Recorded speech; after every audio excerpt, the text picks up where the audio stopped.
Bonjour à tous et à toutes. Merci beaucoup de votre participation à ce webinaire. Nous allons donc parler aujourd'hui de ce nouveau programme, Certificate of Advanced Studies, rythme urbain et sécurité. Par rapport à la présentation qui vient d'être faite des objectifs de la formation continue, évidemment, il s'agit pour le PFL de valoriser les innovations, les recherches qui sont menées à l'école et de les mettre à disposition, de faire retour aussi sur les besoins de la société ou de l'économie. Je dirais que ce processus de transfert d'innovation ou de dissémination des connaissances, il est assez évident dès lors qu'on parle de produits, qu'on parle d'innovation technique ou technologique. Ici, notre propos, c'est d'essayer de proposer une innovation sur le volet social, sur le volet politique, de la gouvernance des villes, en essayant de penser les enjeux aujourd'hui peut-être un peu autrement et en particulier d'essayer de lier une réflexion autour des rythmes de la ville aujourd'hui. Qu'est-ce qu'il en est de la variation d'intensité entre le jour et la nuit, on va en parler aujourd'hui, entre la semaine et le week-end, entre le quotidien et l'événementiel. Comment essayer de penser toute cette rythmologie qui marque aujourd'hui la vie des villes contemporaines, et en particulier d'essayer de voir en quoi elle pose un certain nombre de questions en matière de cohabitation, voire de sécurité. La sécurité étant à la fois l'horizon positif d'une forme de sérénité dans la vie collective, et puis le risque lié au manque de sécurité ou au problème de garantie de cette sécurité, dont on voit bien qu'elle traverse de plus en plus les débats publics, les débats politiques autour de la gestion des villes. Donc le propos de cette formation, hein, l'ambition, c'est de pouvoir questionner ces enjeux de sécurité de façon large, de pouvoir aussi les décloisonner, de voir comment l'axe mobilité, par exemple, pour prendre un des thèmes qu'on a travaillé lors des webinaires précédents, comment les enjeux de mobilité et de sécurité doivent être pensés ensemble, que l'on imagine les enjeux autour du premier ou du dernier bus ou offre de transport public, ou de l'insécurité ou les incivilités dans les transports. Euh, on a tout à gagner finalement à essayer de sortir d'une vision en silo de ces différents problèmes, sortir aussi de peut-être de la spécialité ou de la spécialisation professionnelle. Le constat, c'est que il y a un besoin de dialogue, d'échange entre des professionnels spécialisés pour certains dans les domaines de la mobilité, d'autres dans peut-être le travail social ou l'accompagnement social, les métiers de l'intervention. Comment finalement les gestionnaires de la ville, des chefs de service, des gens dans des administrations publiques, comment arriver à faire varier les regards pour nourrir une analyse des enjeux, comment aussi faire varier les positions dans l'implication des acteurs sur ces différentes thématiques. Raison pour laquelle ce programme s'adresse à un public très large, euh, sur une thématique qui elle-même se veut non restrictive. Pour autant, les objectifs de ce programme vont consister à vraiment essayer de construire des outils, construire un bagage commun entre les intervenants et les participants, bagage commun de connaissances théoriques et pratiques, également démarche collective, d'analyse de ces différents enjeux. Et puis, j'insisterai là-dessus, on va y revenir avec la discussion tout de suite, une logique de cas. On ne comprend jamais mieux les enjeux généraux qu'en les illustrant dans des situations, en les ancrant dans un contexte. Et on aura l'occasion, au travers de ce programme aussi, d'aller observer, d'aller voir ce qu'il en est en réalité, in situ, de ces enjeux, qu'on parle d'observation de place publique, d'interaction dans la rue, de comment fonctionne une gare, comment fonctionne une sortie d'école, quels sont les dispositifs qui encadrent finalement ces activités et qui font que on essaye de garantir une vie urbaine apaisée ou en tout cas gérée. Donc l'idée, c'est de travailler ensemble entre les participants et les membres de l'équipe pédagogique, finalement de créer une communauté d'intérêt entre des professionnels et des chercheurs autour de ces thématiques-là pour penser et gérer les villes aujourd'hui et demain. Ce programme, il est constitué de 6 modules thématiques qui se répondent les uns les autres. Il s'agit là aussi pas d'isoler des thématiques, mais de voir comment elles rentrent en dialogue les unes avec les autres. Ces 6 modules thématiques peuvent être suivis indépendamment les uns des autres. Donc, ce programme de formation est un CAS. Le CAS s'obtient en ayant suivi et validé les 6 modules thématiques et en ayant suivi et validé également le bloc méthodologique qui là va consister en un travail personnel de la part des participants et participantes à partir d'une question de recherche, d'un sujet qui les intéresse ou sur lesquels ils sont engagés professionnellement et de pouvoir mener à bien un travail de mémoire, d'analyse un peu détaillée sur un cas, sur une thématique, pour pouvoir finalement alimenter une logique de projet en même temps que le participant, la participante est dans une démarche de formation. Donc, dialogue entre des projets personnels, une mise en commun au cours de ce programme, et puis l'idée aussi que les résultats finalement hein, de ce travail d'analyse puissent servir aux personnes qui auront suivi ce programme dans le cadre de leur activité professionnelle concrète. Donc, le public cible, comme je l'ai mentionné, est volontairement non restrictif. Ce programme concerne des personnes actives ou intéressées par la gestion des villes au sens large qui souhaitent acquérir une expertise. Je précise quand même que ce programme sur cette thématique avec cette pédagogie est innovant dans le sens où il est probablement unique en termes de marché de formation. Il y a très peu de programmes qui proposent comme ça une vision pluridisciplinaire, à la fois théorique et appliquée, et avec des modalités d'apprentissage qui vont nous amener à la fois dans des salles de classe, dans la rue, le jour, la nuit, donc faire des expériences aussi un peu inédites ensemble entre les participants et l'équipe académique. La présentation donc de ce programme a été faite cet automne au travers de 3 webinaires. On va aujourd'hui aborder la troisième thématique avec la ville nocturne. Vous pouvez retrouver ces webinaires sur le site du programme, sur le site web de la formation continue, en replay après la diffusion. Rentrons maintenant donc dans la thématique de la ville nocturne. Luc, merci beaucoup d'être avec nous. Avant de rentrer dans le premier cas qu'on voudrait travailler, qui est celui de Montréal, de façon plus générale, Luc est donc spécialiste sur les questions de vie nocturne, de ville en régime de nuit. Euh, Est-ce que tu peux peut-être nous dire qu'est-ce qui a été le point de départ de ton intérêt sur la ville nocturne, cette espèce de temporalité peut-être un peu négligée dans les enjeux de pilotage de projets urbains? Qu'est-ce qu'il y a d'intéressant dans la ville la nuit, en fait? Mhm.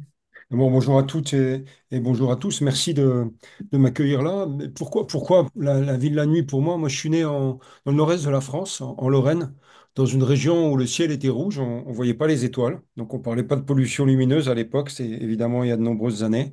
Donc, ça, c'était pour moi quelque chose d'assez étonnant, quelque chose qui nous renvoyait aux forges de Vulcain, quelque chose de mystérieux. Dans ma famille, on travaillait beaucoup la nuit dans la boulangerie, dans l'industrie aussi. Donc, les personnages de nuit, c'était aussi quelque chose de mystérieux. Et puis, en tant que géographe, parce que je suis géographe, je m'étais amusé à réfléchir sur la façon dont les gens circulaient dans la ville. Et je m'étais rendu compte qu'en fait, entre le jour et la nuit, les modes de circulation n'étaient pas les mêmes, les trajets n'étaient pas les mêmes, et que des endroits attractifs de jour l'étaient un petit peu moins la nuit, voire différemment. Donc, je suis allé regarder ce qui se passait dans la ville la nuit. Et là, je me suis rendu compte, en fait, que, un, les politiques finalement s'y intéresser assez peu, sauf pour la contrôler. Hein, le pouvoir a toujours eu un peu peur de la nuit. Les chercheurs l'exploraient finalement assez peu. Les aménageurs réfléchissaient la ville 16 heures sur 24 et que on avait là une espèce de terra incognita, une tache blanche. Et c'est toujours très intéressant quand on est géographe d'avoir une tache blanche à explorer. Alors là, c'est une tache blanche un peu particulière parce que c'est une espèce d'espace-temps vécu, éphémère et cyclique qui se renouvelle en permanence. Donc voilà, qui nous oblige à réfléchir en termes d'espace et de temps. Et quand tu allais réfléchir sur cette question-là, c'était vraiment autour des questions qui nous réunissent aujourd'hui, puisque les deux thèmes qui ont été mes axes de recherche sur la nuit, c'était un, la liberté, est-ce qu'on est libre dans la nuit?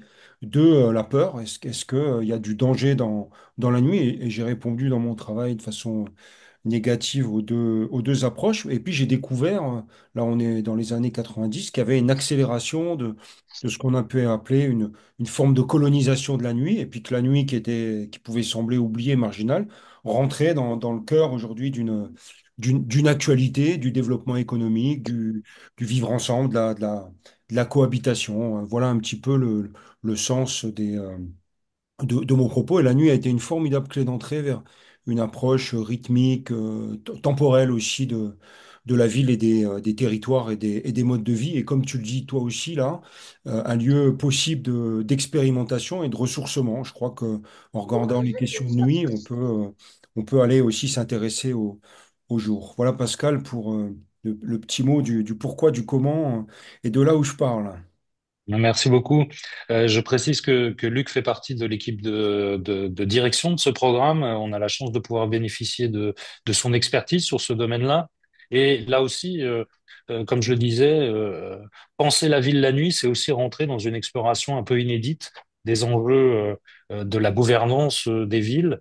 Luc, on a l'impression quand même que cette préoccupation est grandissante, plus seulement sur un mode enfin, sur un mode négatif, avec cette idée que la nuit est dangereuse, la nuit est l'opposé du jour, le jour on travaille, la nuit on fait la fête. Cette dimension d'attractivité des villes la nuit prend de l'importance, y compris dans le branding urbain, dans la façon dont la réputation des villes se construit. Une ville aujourd'hui moderne, dynamique, c'est une ville qui vit un petit peu 24 heures sur 24. On va en voir l'exemple avec Montréal. Peut-être qu'on regarde la vidéo et puis je te demanderai de commenter par la suite. Bien sûr. Ok. Hey Julien, qu'est-ce que tu fais là? Il est 4 heures, pourquoi tu bois?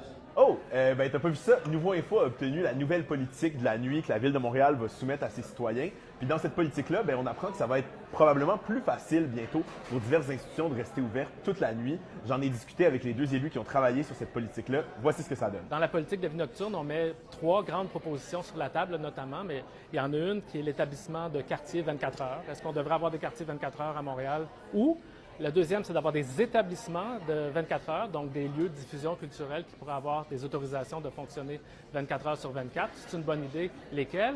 Et le troisième élément, c'est toute la question de la réglementation sur le bruit. On a vu plusieurs de nos salles de spectacle ont eu des plaintes pour le bruit de voisinage. Donc, on veut réviser la réglementation pour s'assurer de protéger la survie des salles de spectacle qui sont si importantes à Montréal, mais aussi de protéger la qualité de vie des voisins autour des salles de spectacle. Je pense qu'on minimise tout le travail qui est réalisé, tant dans le milieu de la danse, du théâtre. Je pourrais citer plusieurs disciplines qui mettent en lumière des manifestations culturelles qui se passent durant la nuit. Il faut qu'on puisse donner des coups des franges, donner des cadres, un cadre clair à toutes ces disciplines-là afin qu'ils puissent faire briller la ville. Ce qu'on a comme information, 22 des touristes qui viennent pour notre vie nocturne, donc ça ne pourrait qu'augmenter.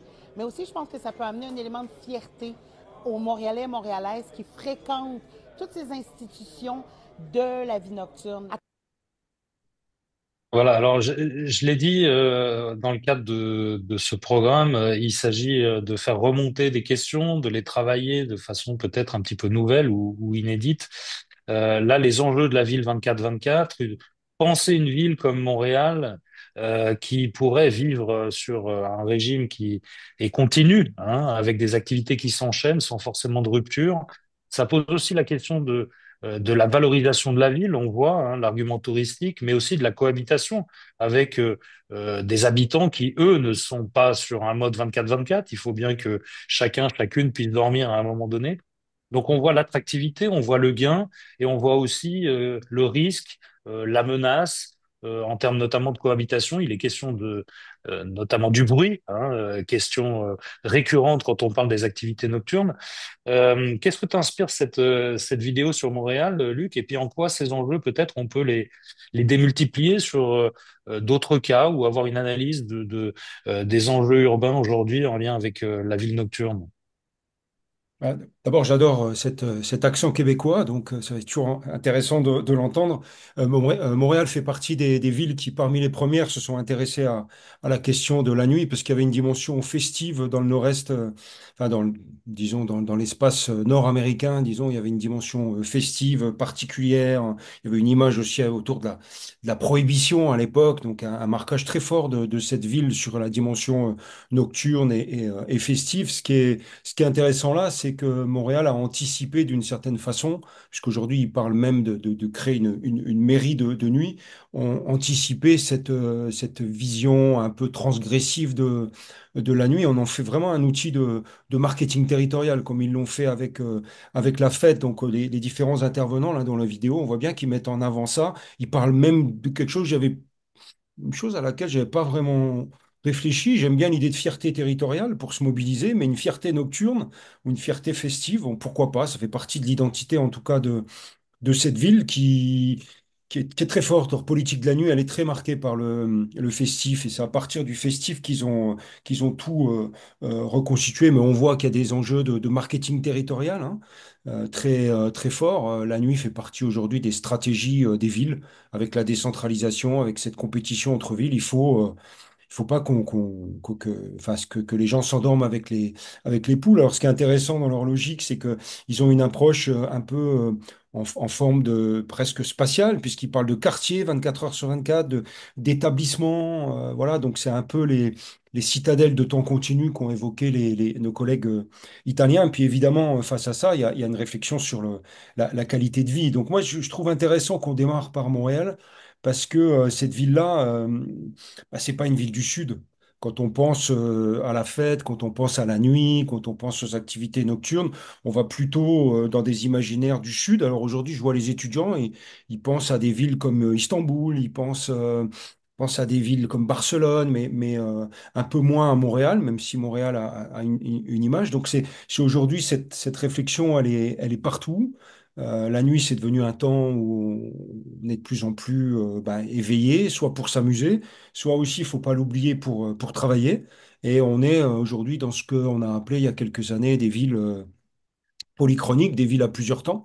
Hein, on se lève et on se couche plus aux mêmes heures. Donc la nuit, c'est devenu un temps difficile de cohabitation. Donc si on réfléchit à du marketing territorial dans ce sens-là, dans le sens d'attirer du monde, il faut aussi réfléchir à la façon dont on va faire cohabiter les acteurs, les différents acteurs de la nuit. Ça, je pense que c'est important.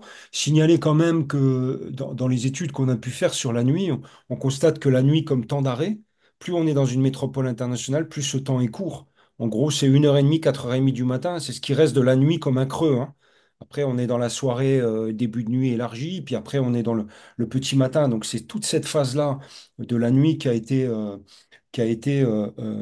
colonisée. Donc, voilà. Donc, ce que nous amène à réfléchir Montréal, c'est effectivement réfléchir à cette ville que les anglo-saxons appellent 24 hours.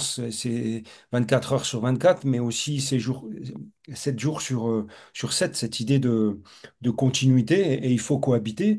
Et ce qui est intéressant, c'est que Montréal n'est pas la seule à travailler là-dessus, bien sûr, et que ces dernières années, on a vu énormément de points qui peuvent marquer, disons, un intérêt des villes. D'abord, il y a des diagnostics qui ont été faits.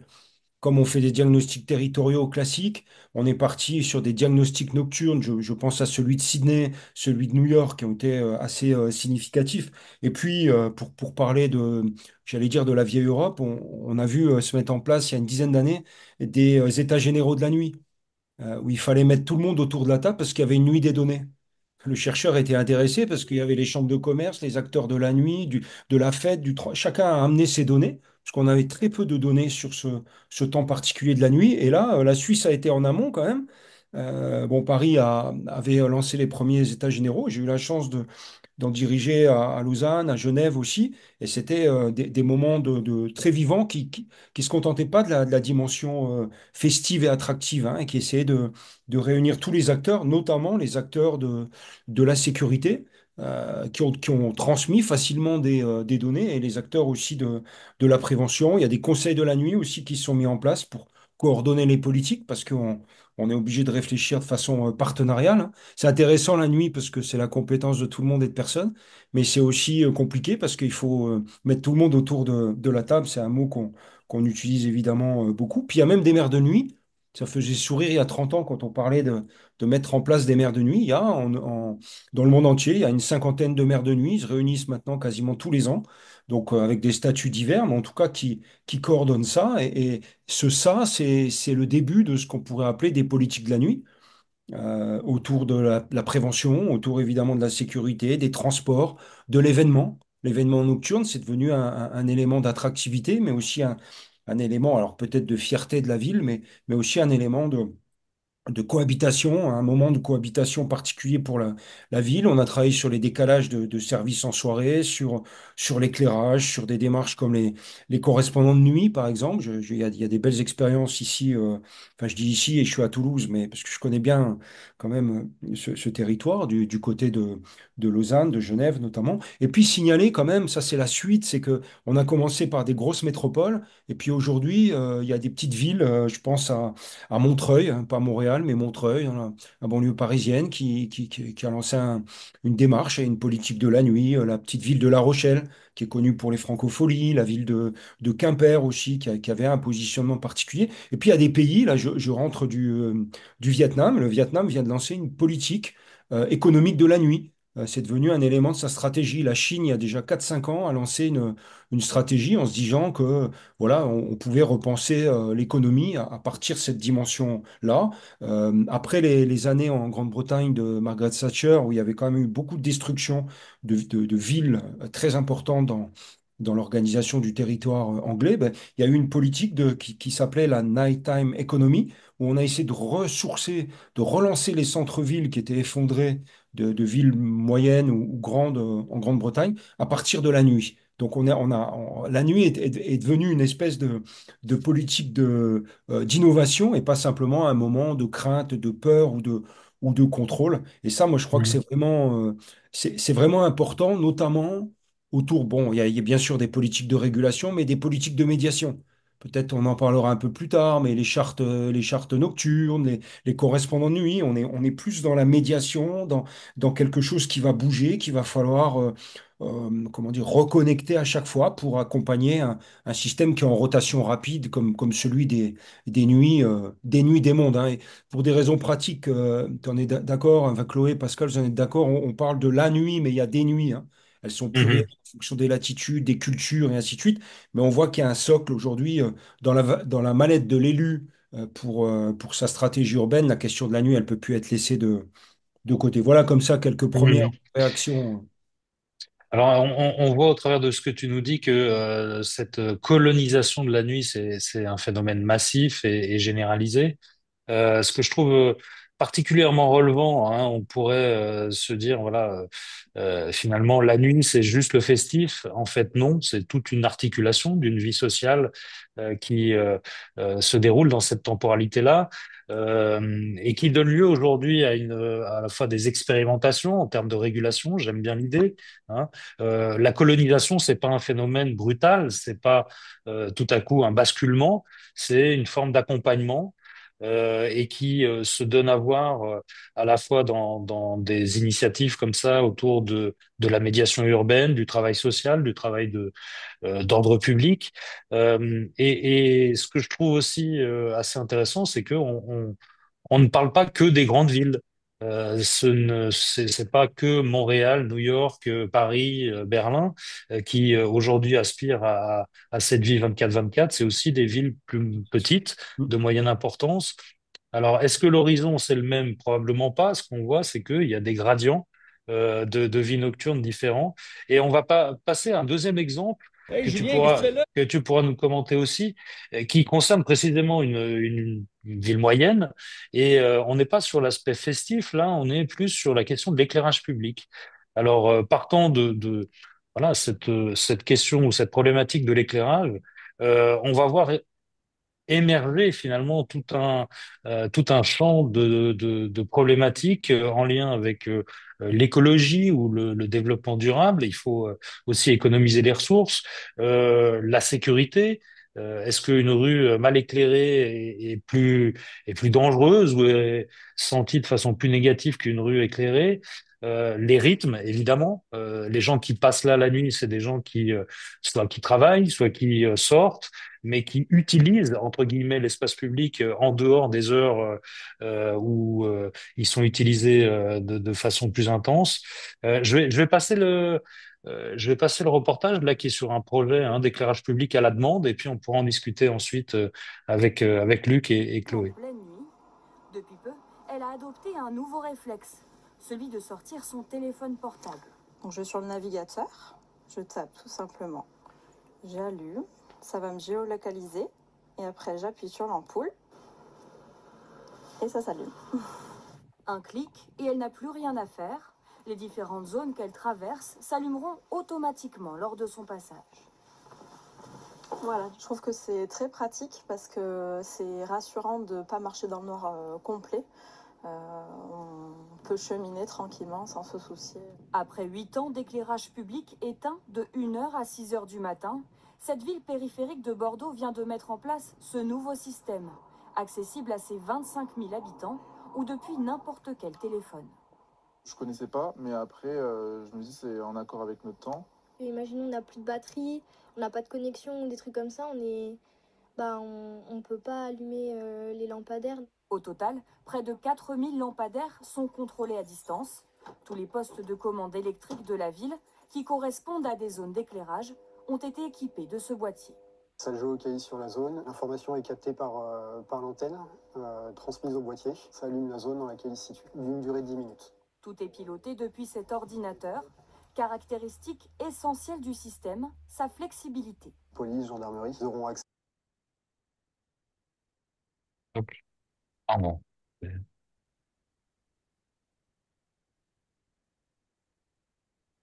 Ils auront la possibilité de sélectionner les secteurs à rallumer et de les rallumer en un seul clic. Ce qui fait que ça se fera en 30 secondes, ils auront allumé tout un quartier, tout un secteur. Allumer les lampadaires des villes en fonction des besoins pourrait être le bon compromis entre économie et sécurité. Le dispositif est déployé dans 326 communes de France. Ici, c'est une première dans le département pour un coût de 75 000 € de mise en service, puis 10 000 € par an. On s'est rendu compte qu'il y avait dans la population un besoin de se sentir peut-être plus en sécurité, que les gens bougent la nuit. Ça nous permet d'être aussi en phase avec notre souci de préserver les finances publiques. Des communes voisines envisagent aussi de remettre le fonctionnement des lampadaires entre les mains de leurs habitants. Ici, en 2 semaines d'utilisation, l'application enregistre déjà près de 600 allumages. Accès à l'application, ils auront la possibilité de sélectionner les secteurs à rallumer. Ah. So after it gets like soir, dark en général, and I'm on se walking dit, by myself. le soir, en général, on se dit que c'est beaucoup plus dangereux, donc on prend les mesures nécessaires. Alors, excusez-moi, j'ai eu un petit bug dans la présentation. Du coup, est-ce que, oui, vous voyez mon écran? C'est tout bon, là? C'est en plein écran? Ok. Alors, Luc, on voit là une innovation technologique, qui apporte un service aux personnes qui utilisent l'espace public de nuit, ce système de l'éclairage public à la demande. Alors, c'est assez fascinant de voir que les villes sont capables de développer des systèmes techniques qui permettent de donner une forme d'autonomie à l'habitant, hein, qui peut allumer les lampadaires tout au long de son parcours. On a évidemment une logique d'économie de ressources, d'économie aussi en termes de finances. Ce que je trouve assez intéressant dans cet exemple, c'est finalement comment concilier des choses a priori inconciliables. On a des politiques d'éclairage public hein, où on essaye justement de limiter hein, la luminosité pour des raisons, comme on l'a dit, environnementales ou économiques. Et là, c'est finalement la délégation qui est faite à l'individu de pouvoir activer ou non cet éclairage selon ses besoins, avec la limite qui est soit l'habilité, soit la dépendance au réseau technique. Hein, comme le dit une des personnes, bah, si j'ai plus de batterie, du coup, est-ce que je me sens encore moins en sécurité? Parce que je pourrais allumer et je ne peux pas, je suis pas en capacité de le faire. Et ça me faisait penser peut-être à cet effet grossissant des enjeux de la nuit. Finalement, si on a peur le jour, on aura encore plus peur la nuit.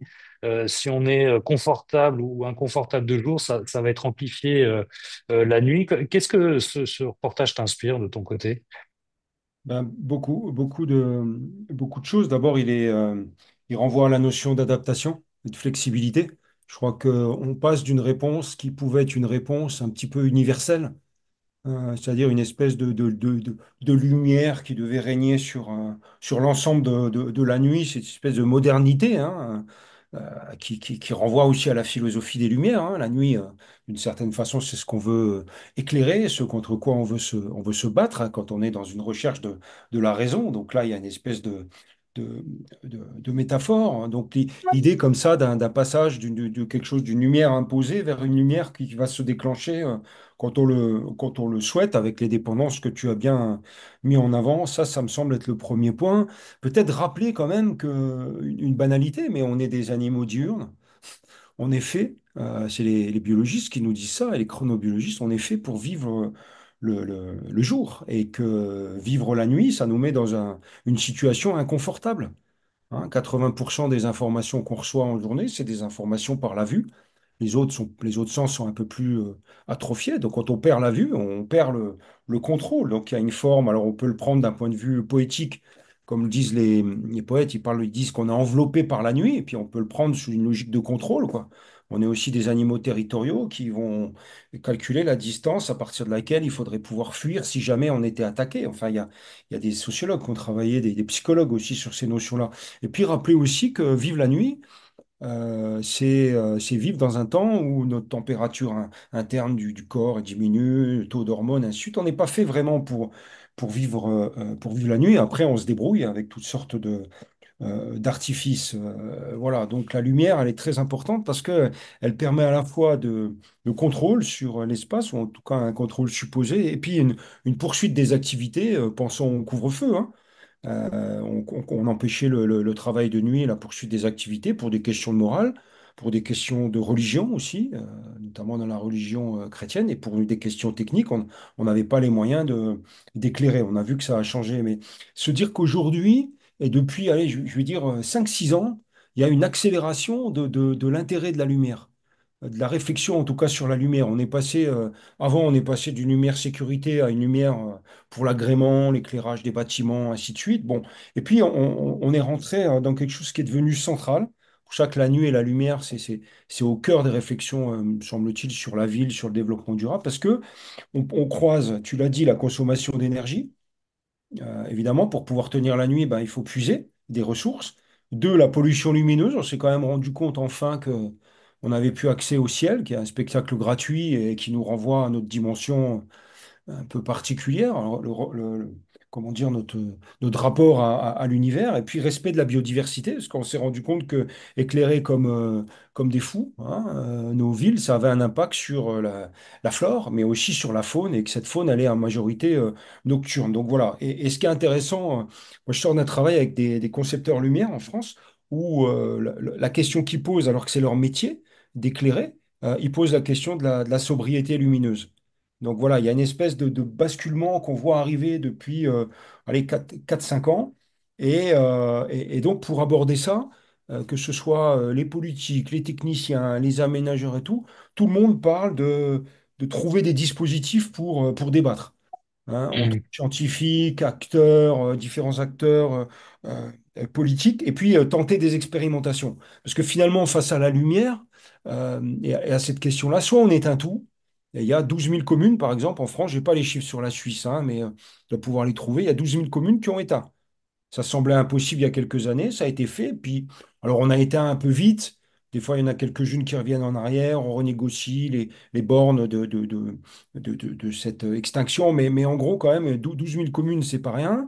Deuxième, c'est la baisse d'intensité. On va baisser l'intensité. La troisième, c'est celle qu'on a vue là. Enfin, une des formes de celle-ci, c'est la possibilité d'une alternance ou d'une lumière à la demande. On peut déclencher une lumière en avançant, sachant que on découvre encore beaucoup de choses hein, sur les impacts de la lumière, le fonctionnement et ainsi de suite, et que ces déclenchements qui fonctionnent un peu comme des flashs, c'est des choses qui ont un impact, en tout cas des formes de réponses techniques qui ont un impact sur la faune et la flore peut-être plus important que couper et laisser fermer. Donc, à rediscuter. Puis, il y a une quatrième possibilité, c'est celle que je connaissais dans mon enfance, avec une pile, la pile, la petite lampe. Alors, on a nos portables aujourd'hui, hein, mais ils s'éteignent aussi, comme l'a dit la, la- la- la jeune femme, je crois, dans le reportage, c'est la lumière portable. Mhm. Passer d'une lumière, disons, presque universelle partout à quelque chose de portable qui renvoie à une forme d'autonomie. Voilà un peu ce que ça peut Mhm. m'inspirer, avec quand même cette question très forte. Les interlocuteurs qui étaient dans le film, c'était des interlocutrices en partie, et la notion de droit à la ville et de droit à la ville la nuit, elle est fortement portée. Et je laisse la parole peut-être à Chloé là-dessus, Mhm. par les femmes, qui, plus on avance dans la nuit, moins il y a de femmes dans l'espace public pour toutes sortes de raisons. Donc c'était intéressant aussi à ce niveau-là. On va y venir avec la troisième vidéo, mais effectivement, par rapport à ce que tu nous dis, on voit que, il y a de l'expérimentation, il y a une tendance générale hein, de se questionner sur quel est le bon éclairage public, quel est le bon réglage du variateur, hein, l'objet de controverses quelquefois ou d'intérêts contradictoires. Et du coup, je trouve intéressant ce que tu mentionnes sur l'aspect de l'expérimentation. On voit bien là une expérimentation technique qui est aussi une expérimentation sociale et politique. Et on imagine que au bout d'un cycle, il y aura un retour délibératif hein, sur les enseignements, les résultats de ce projet. Façon de dire que tu signalais en termes de gouvernance que c'était des nouveaux enjeux. L'expérimentation va aussi avec ces nouveaux enjeux en termes de gouvernance, accepter qu'on ne sait pas forcément quel est le mieux, comment faire pour bien faire, mais d'impliquer aussi les citoyens dans des politiques de ce type-là. On voit que sur ce petit exemple finalement hein, de l'éclairage public, on a énormément de questions, c'est foisonnant sur la bonne approche, quoi. Et effectivement, on a dans ce cas une forme d'individualisation des enjeux, hein. Le citoyen peut être acteur de l'éclairage public, donc une question d'échelle entre le collectif et l'individuel qu'on va retrouver sur les questions de sentiment d'insécurité ou de protection personnelle. Tu voulais rajouter un élément, Luc, Oui, avant qu'on signaler que, façonne?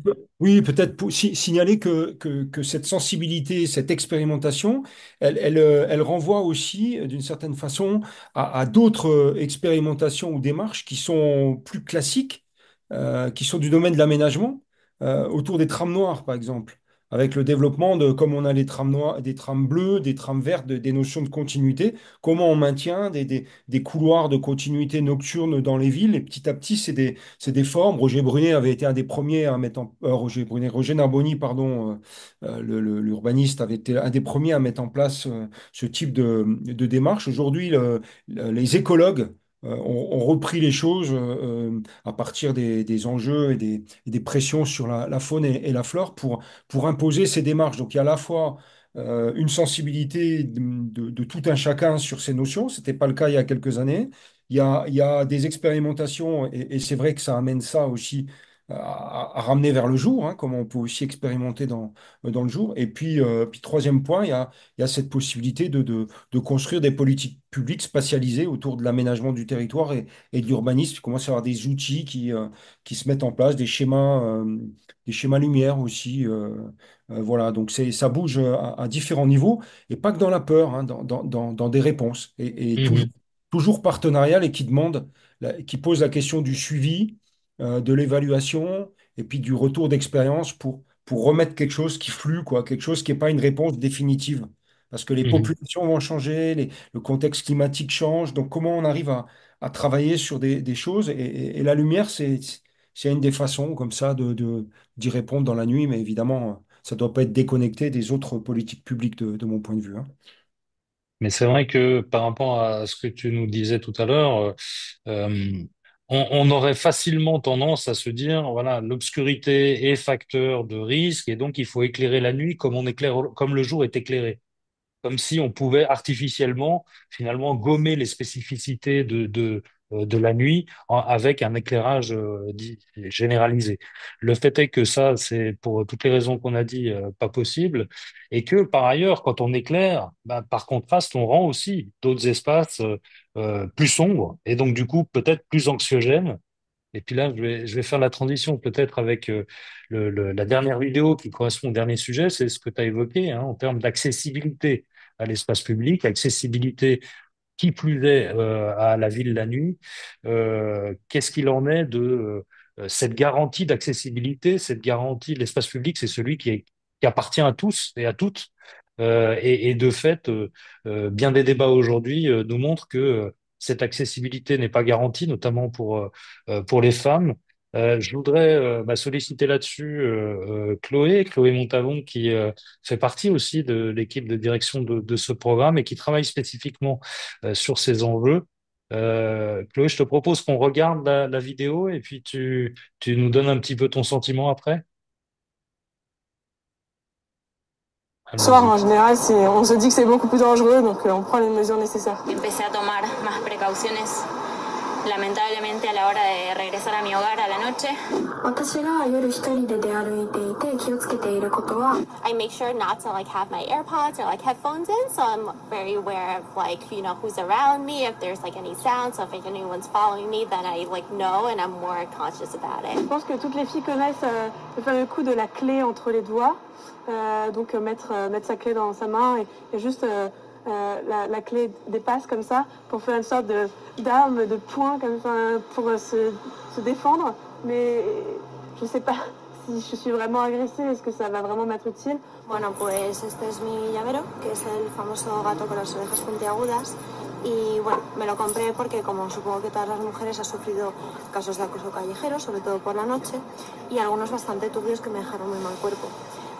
Something I've done is like dial like 911 on my phone, so like in case there's an emergency, just dial the extra one. 夜一人で暗い道を歩いているとき、周りに人がいなければ携帯のライトをつけて、110番にダイヤルできるように携帯のダイヤルセットしてます。Siempre llevo conmigo un gas pimienta porque la verdad que uno sale y el acoso callejero es algo inevitable que nos pasa y que en realidad es triste, pero una se va acostumbrando con el tiempo. Alors Chloé, cette galerie de portraits et de témoignages hein, est assez frappant de voir à quel point s'exprime une forme d'anxiété, de crainte hein, dans l'accès à l'espace public et avec un effet démultiplicateur, c'est mentionné plusieurs fois, effet démultiplicateur de la nuit, hein.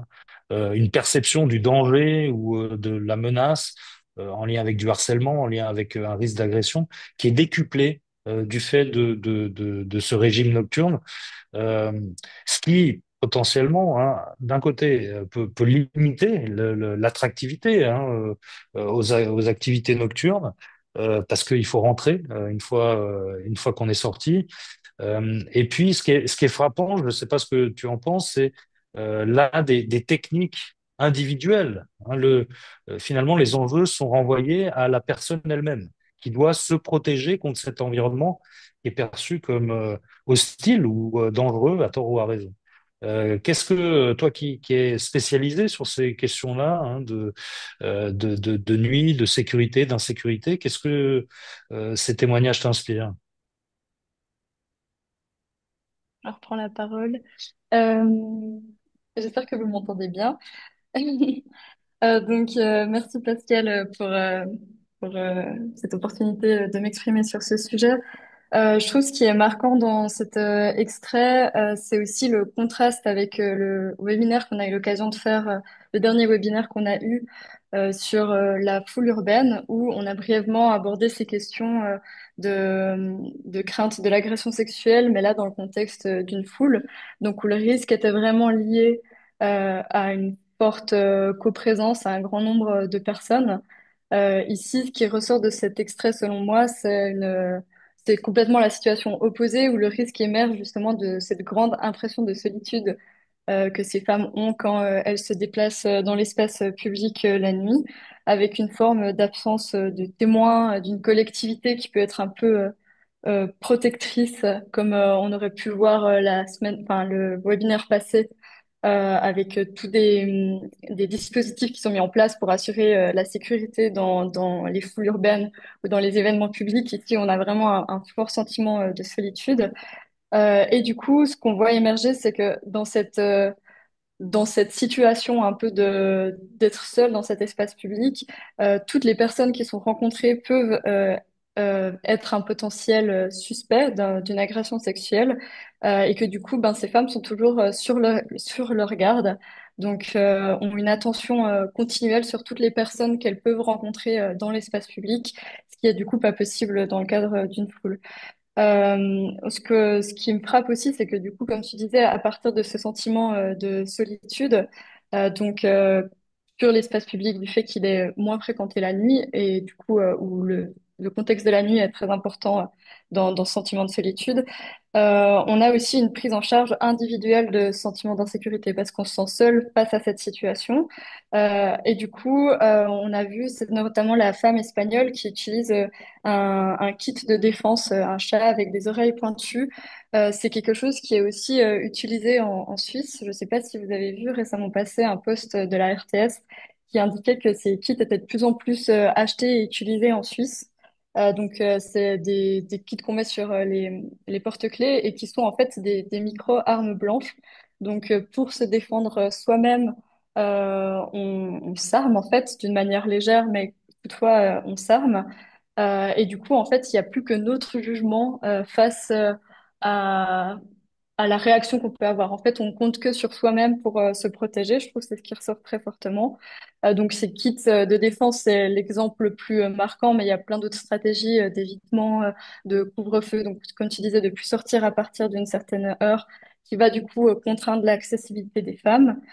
Ce que je trouve aussi intéressant dans cet extrait, c'est que on parle d'un sentiment d'insécurité, donc on pourrait penser que c'est fondamentalement personnel et situationnel, mais cette vidéo, elle montre bien du coup tout le côté social de sentiment d'insécurité, parce que c'est toutes les femmes à travers tout le monde qui mettent en place ces techniques et qui sont assez similaires en fait quand on regarde en termes de contenu ces techniques.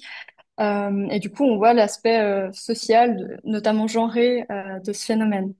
En ce qui concerne la nuit, je pense qu'elle vient ici agir comme un exhausteur du coup de ces dynamiques sociales qui étaient déjà présentes le jour.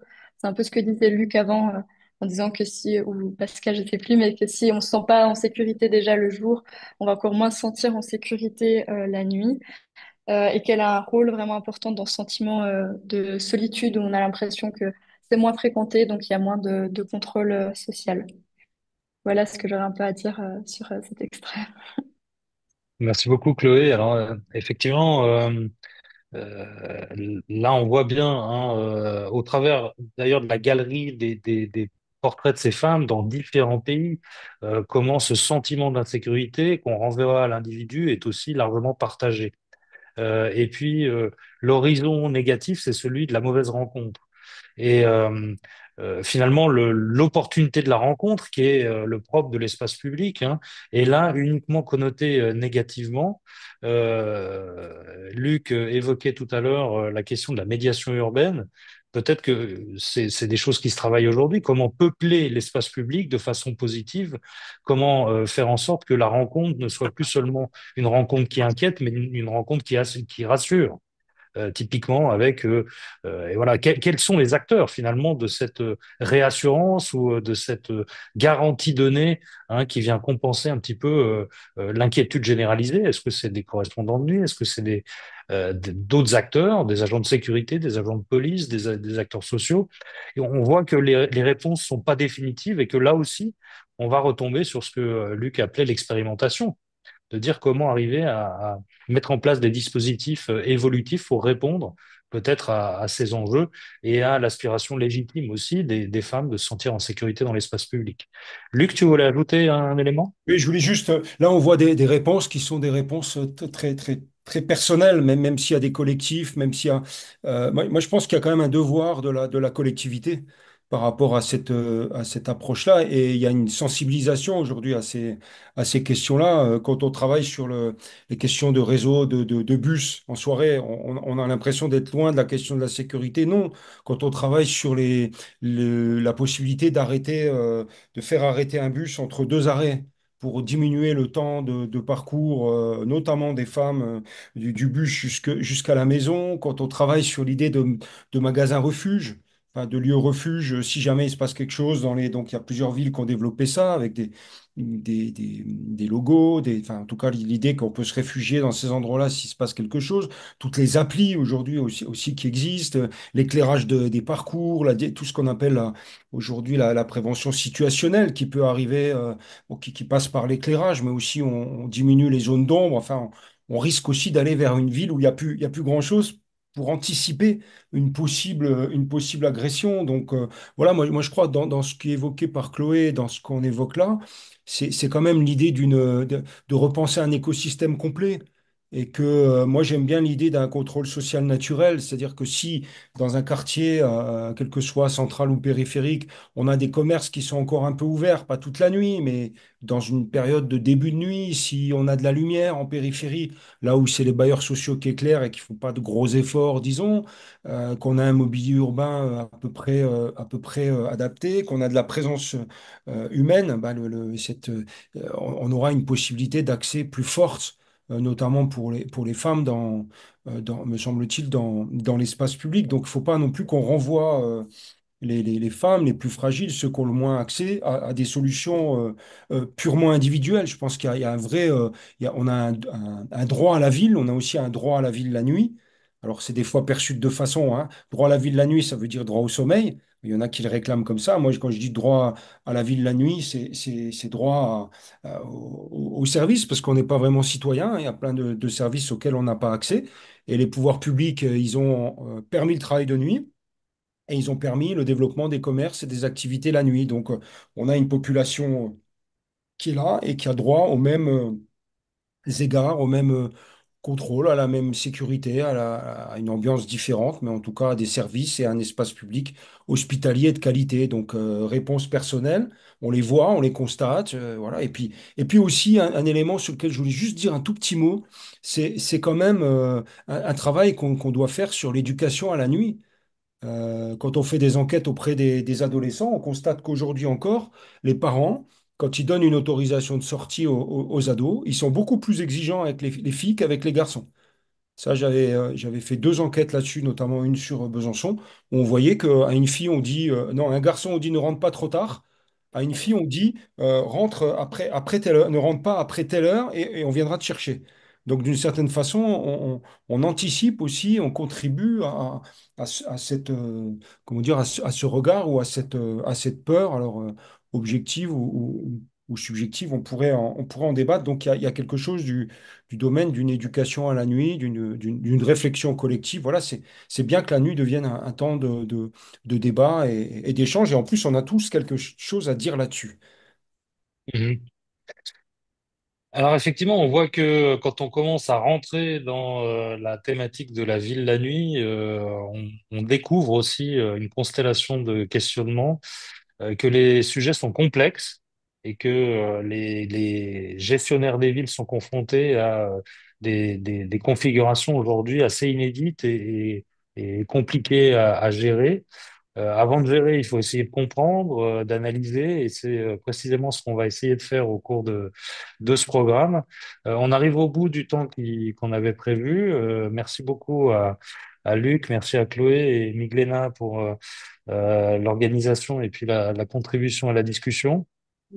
C'est qu'un début d'amorce de réflexion sur la thématique. On voit qu'elle est riche, qu'elle croise énormément de dimensions et on se réjouit de pouvoir en discuter, aller un peu plus loin avec les participants de ce programme. Comme ça a été dit en début de webinaire, on arrive au bout du cycle des trois webinaires d'automne. On va probablement alimenter encore dans les prochains mois les thématiques, essayer d'expliciter aussi les enjeux de ce programme et des sujets qu'il entend couvrir. Donc, restez connectés, à très bientôt et merci de votre intérêt et de votre présence. Merci.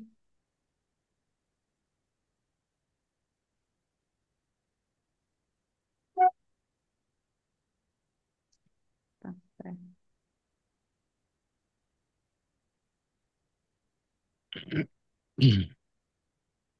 Alors, je vois qu'il y a encore des gens connectés. On peut Oui, aussi avoir un moment de discussion, hein. exactement, j'allais dire ça. En fait, je ne sais pas si je vois que voilà, il y a beaucoup de monde qui peut-être est parti parce qu'on était déjà 14 heures. Donc, mais s'il y a des questions, c'est le bon moment pour poser les questions, Mhm. si vous souhaitez les poser. Sinon, moi, je vous mets dans le chat, en tout cas, le lien pour explorer un petit peu plus la formation et on vous enverra par mail la présentation qu'on a fait aujourd'hui. C'est juste, Pascal? On pourra Oui, partager oui. la Mhm. présentation? OK. Et voilà. Donc, si vous avez des questions, n'hésitez pas de les poser. Sinon, vous pouvez nous contacter sans autre par mail. C'est à ma disposition.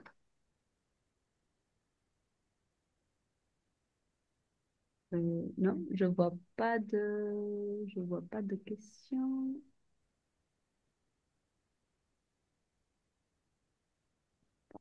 Non, je vois pas de questions. Ça veut dire on a été clair. Ou qu'on provoque des réflexions qui mèneront Réflexion. à des questions plus tard, un jour, peut-être. Parfait, bah merci à tous. Et comme Pascal l'a dit, on fera peut-être un suivi par la suite au début de l'année prochaine pour voir votre intérêt. Ah ouais, bah voilà, c'est toujours comme ça. À la fin, il arrive les Hmm. questions. Alors, il y a Karen qui dit, les flux de public de nuit sont-ils directement liés aux activités professionnelles et de loisirs corrélés?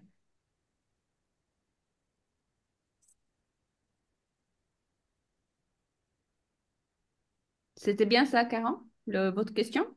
Vous pouvez Mhm. compléter si vous voulez. Oui. En ouvrant le micro, hein, peut-être ça sera plus explicite. Est-ce que vous m'entendez? Oui, Oui. merci. Donc, je me présente, moi je suis Frédéric Caron et pendant 2 ans j'étais chargé de sécurité et de prévention des risques sur le Festival d'Avignon. Et donc le contexte urbain d'Avignon, c'est une petite ville classique, jolie, mais avec Très joli. Ouais, en fait, dans un département très pauvre et avec un fort taux de criminalité. Et autant le festival a une très forte fréquentation en journée, avec beaucoup de représentations dans à peu près, on va dire, un peu plus de 60 lieux. Et, euh, et la nuit, il y a toute l'activité liée aux fréquentations des salles de spectacle, avec un public, on va dire, de classe moyenne et d'une moyenne d'âge de 60 ans, 50, 60, 70 ans, on va dire. Et à côté de ça, il y a toute une activité de déambulation, en fait, on va dire, de, de visiteurs, de gens qui viennent voir Avignon de nuit. Et, euh, et en fait, ce sont beaucoup de forces de police municipales, nationales, mais y compris des renforts nationaux qui sont demandés pour assurer euh, la sécurité de nuit. Et c'est effectivement, tout à l'heure on parlait d'horaires entre 4h30 et 1h du matin, où là on voit en fait les gens se sentent le plus en danger. Et, euh, et c'est vrai que réfléchir à comment dire, à l'état lumineux de la ville, c'est une chose, Mais on voit bien qu'à partir d'une certaine heure, en fait, c'est le moment où toutes les activités professionnelles de la ville disparaissent et, et, et, et en fait, il y a une vie qui s'installe. Et c'est là où on voit effectivement le plus de débordements en termes de sécurité. Mhm. Et et en même temps, quand on est dans le poste de commandement de la police, on voit bien comment s'organisent les flux grâce à la vidéosurveillance. Et c'est-à-dire qu'en fait, c'est les personnes, les flux, on va dire, stagnants ou stationnaires, où on peut repérer effectivement les points de risque, les zones à risque, tout simplement. Alors qu'à côté de ça, on a des flux de circulation, tant qu'ils sont maintenus euh, et protégés, c'est là où on a le moins le moins d'incidents qui surviennent. Mhm. Et je prends ça comme exemple parce que c'est une activité culturelle, ça n'a rien à voir avec un festival de rock and roll ou je sais pas, un très gros afflux, mais ça va être quand même plus de 250 000 personnes qui vont rentrer dans la ville chaque jour. Alors merci beaucoup pour votre question parce qu'elle met en lumière finalement aussi le croisement des thématiques, hein. On a évoqué la dernière fois justement les foules urbaines à l'occasion par exemple d'une manifestation organisée dans une ville. Voilà, va de pair également un régime d'une intensité particulière, notamment la nuit. Il y a le jour, il y a la nuit. Et le Festival d'Avignon est, comme vous l'exprimez, un prototype finalement de ça, avec une ville, avec son contexte, sa vie urbaine tout au long de l'année, et puis ce régime événementiel qui vient mettre aussi à l'épreuve finalement à la fois les habitants pérennes et éphémères et l'ordonnancement des activités dans l'espace public. Et j'aime beaucoup ce que vous dites sur les flux parce que pour finir, ce qui est peut-être anxiogène, plus que l'environnement général, c'est dans un espace public qui est censé être un espace de flux, des gens qui stationnent. Et ça, pour le coup, hein, on peut rebondir hein, d'une thématique à l'autre. On est là clairement dans ce que c'est que l'espace public, comment l'espace public aussi peut générer des modes d'appropriation de la part de différentes générations avec différentes vocations, et comment finalement, quand ce flux est confronté à du stationnement, on peut avoir de l'interpellation, on peut avoir, voilà, en germe, soit ce qui génère le sentiment d'insécurité ou même ce qui alimente hein, les conflits, les agressions ou les situations problématiques. Je ne sais pas, Luc, Chloé, ce que vous pensez de ce cas. D'abord, je voulais juste signaler que j'avais été invité il y a peut-être 2 ans. Monsieur Caron se souvient peut-être, ou je sais pas, mais il y avait une réflexion de la ville d'Avignon sur le festival et sur une approche temporelle et une approche de la nuit. C'était en mairie, c'était la mer, et il y avait une grosse ambition là. Je ne sais pas où ça en est, mais ça me semblait prometteur avec les acteurs du festival et puis les acteurs locaux. Il me semblait qu'il y avait quelque chose qui commençait à se mettre en place. Et puis deuxième élément de réflexion, c'est effectivement sur ce que vous amenez sur le stationnaire. Une des difficultés, c'est dans la sortie, sur d'autres cas, mais dans la sortie d'établissement. Le fait qu'on ait des sorties d'établissement au même moment, enfin, à un moment précis, et non pas qui s'épuisent comme ça au fil de la nuit, et le stationnement à un endroit. Et comment on peut organiser le flux, le déplacement des populations qui sortent au même moment vers d'autres endroits. Donc cette question du stationnement d'une population dans un type d'espace, c'est souvent générateur de conflits ou de tensions. Après, je ne sais pas si l'espace public doit juste être un espace de flux ou un espace de stock, mais on voit qu'il y a le fait que ce soit un espace de stock et d'arrêt, ça pose problème, en tout cas dans les représentations et parfois dans les tensions. Euh, voilà. Et puis aussi le fait que ce soit des chocs de population. Qu'on voit, c'est que les peurs, elles viennent aussi d'un type de population à un endroit. Quel que soit le type de population, la peur vient souvent d'une non-mixité, en fait, d'une spécialisation d'un type de population. Là, vous parliez finalement de cohabitation entre différents types de populations, mais je trouve que c'est un exemple. Pascal a beaucoup travaillé sur d'autres festivals et autres, hein. Je pense que ça serait un exemple à étudier. J'avais proposé à la mairie là, de lancer une réflexion, une recherche, pourquoi pas, avec différents acteurs. Peut-être que vous en avez poursuivi ou construit une. En tout cas, moi, je trouve que ça serait intéressant de prendre une étude de cas, et notamment celle-ci, parce que, elle dépasse les festivals habituels. On est dans autre chose, quoi. Et, voilà Mhm. mes réactions, hein. Mm. Non, puis on parlait de quelque part d'épreuve de grandeur. Là, Avignon est connu aussi mondialement au travers de son festival. Donc, il y a un bien à garantir là. Si tout à coup la réputation du Festival d'Avignon était que il y a une insécurité grandissante lors des soirées, l'attractivité en souffrirait, la réputation aussi et probablement l'ensemble voilà de la ville pâtirait de cette mauvaise réputation, comme on dit. Mais effectivement, c'est un très bon cas d'étude. Mm. On est à la recherche de cas à creuser hein, pour le programme. Donc, peut-être qu'on peut rester en contact hein, et À en volonté. faire un des cas à Et discuter. vous y êtes toujours, Monsieur Caron, vous êtes toujours à Avignon? Je suis à Avignon, mais je suis autre chose. Mais là, Ah, j'avais d'accord. arrêté cette Ok. année, là, au mois de mai, j'avais élaboré toute la préparation.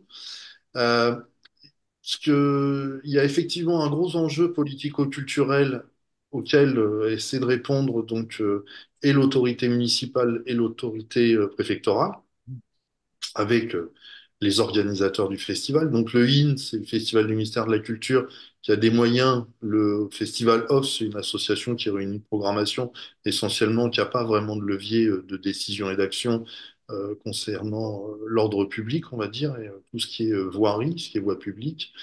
Euh, donc il y a les enjeux politico-culturels et les enjeux socio-économiques où là, effectivement, on ne peut pas se permettre de voir dégrader ni l'image de la ville, ni son niveau de, comment dire, de sécurité. Et concernant, oui, on va dire, ce choc de cohabitation, c'est que à quel moment on bascule le tourisme et l'activité touristique durant la nuit va basculer dans une activité nocturne, comme on pouvait le connaître dans d'autres grandes villes, avec, et effectivement, c'est à ce moment-là qu'on s'aperçoit aussi qu'il faut, l'éclairage c'est une chose, mais il faut pouvoir repenser la signalétique, parce que ce sont quand même des gens qui viennent visiter une ville, mais qui au final ne la connaissent pas vraiment, ne savent pas complètement où aller, ou en tous les cas, s'ils ont besoin ces personnes ont besoin de réponses à un moment, en termes de direction, elles les trouvent pas systématiquement, bon, c'est même quasi impossible en fait, c'est pas pensé comme tel. C'est Mm. pas pensé Mhm. comme justement un grand festival, comme il peut y avoir dans des grandes villes en Suisse ou en France ou ailleurs, où là on est plutôt dans une enceinte, hein, on est dans un grand et là c'est quand même le rempart, et quand même en fin de compte, on le considère comme ça d'un point de vue de la sécurité incendie, le rempart représente une enceinte pour les accès. Puis on rentre et on sort d'Avignon par les portes de l'ancienne fortification. Donc, on voit l'intérieur de la ville d'un aspect touristique et architectural, mais en fait, les remparts peuvent être euh, pensés et utilisés en fin de compte. Ils le sont pour la gestion des flux automobiles, des véhicules. Et ce que vous parliez de votre intervention il y a 2 ans. Donc, entre-temps, la ville est passée sur l'expérience de la piétonisation. Ah oui. Donc là, maintenant, la ville est piétonne, même hors festival. Mais la question de la signalisation, je me souviens, je me remémorais les ateliers participatifs qu'on avait fait là. Et la question de la signalisation, elle était très forte. Il y avait la signalisation et la fuite des habitants d'Avignon pendant le moment. Ah Euh, oui, ouais, bah ça, les c'est. stratégies de fuite, voilà. C'était deux choses qui étaient importantes. Mais voilà. Mais vraiment, moi, je trouve que ce serait je renvoie à Pascal et à vous, puisque vous êtes toujours à Avignon, et l'élu semblait très motivé quand elle nous avait contactés, là. Moi, je trouve qu'on aurait un beau cas, vraiment un beau cas d'étude Mhm. qui... Mais bon, je ne vais pas forcer la Non, main. non, je pense aussi, effectivement, puis que pour connaître un petit peu la ville, effectivement, c'est aussi l'expérience. de la ville différente. C'est-à-dire, c'est la même ville, il y a une question de la forme urbaine, hein. Oui. Les rues ne changent pas, mais l'activité va changer, les points d'intérêt vont changer. Donc, la façon dont on va s'orienter pour trouver ces différents points d'intérêt, elle est un peu inédite. Alors, il est entre guillemets inédite pour les habitants, mais elle est surtout, c'est l'expérience du touriste, ça, hein. C'est celui Oui. qui ne connaît pas la ville, qui sort de la gare et qui se dit, je vais où? Et donc qui n'a pas les clés de lecture spatiale pour s'orienter. Donc aujourd'hui, on est aussi équipé hein, en termes d'information. On a des GPS, on a des applications, des moyens de se retrouver.